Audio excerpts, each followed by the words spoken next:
We begin tonight with our top story out of Annapolis, where the ghost gun ban will go into law despite Governor Larry Hogan not adding his signature to the legislation. WDVM Skylar Salas spoke to the delegate who sponsored the bill, as well as both those for and against the legislation. The governor made the announcement Friday about the state's measure to ban ghost guns without serial numbers. Hogan had the ability to either sign the bill or veto it, but ultimately chose to pass the law without his signature.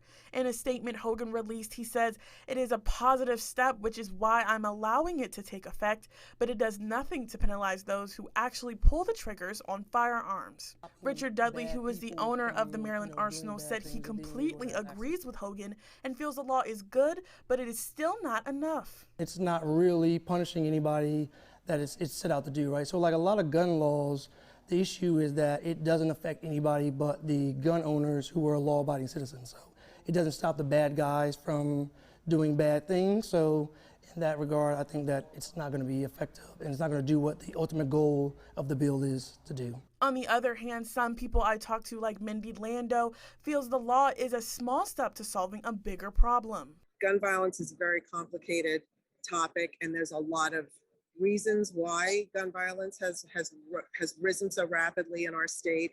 Ghost guns is a small part of it, but it's a significant part of it. And the bottom line is we don't feel you should be able to buy guns over the internet by people who don't receive background checks, by people who are not of age and don't have licenses to buy these guns or permits. This bill comes at a significant time after an incident with a Montgomery County student who was found with a ghost gun on them. Montgomery County Delegate Leslie Lopez, who sponsored the bill, says that with more laws against people being able to purchase and sell ghost guns, fewer incidents like those will happen. Some of those people buying these kits are underage and they're putting them together themselves, like what we saw allegedly at the shooter in Magruder High School in January.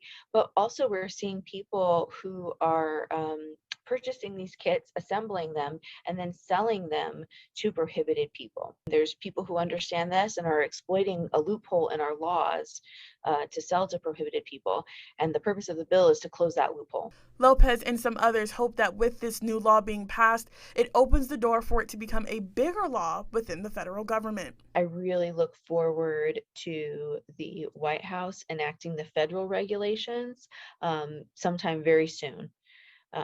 It's going to be an exciting day when both the federal government and the state governments can work in tandem. Reporting for WDVM 25, I'm Skylar Salas.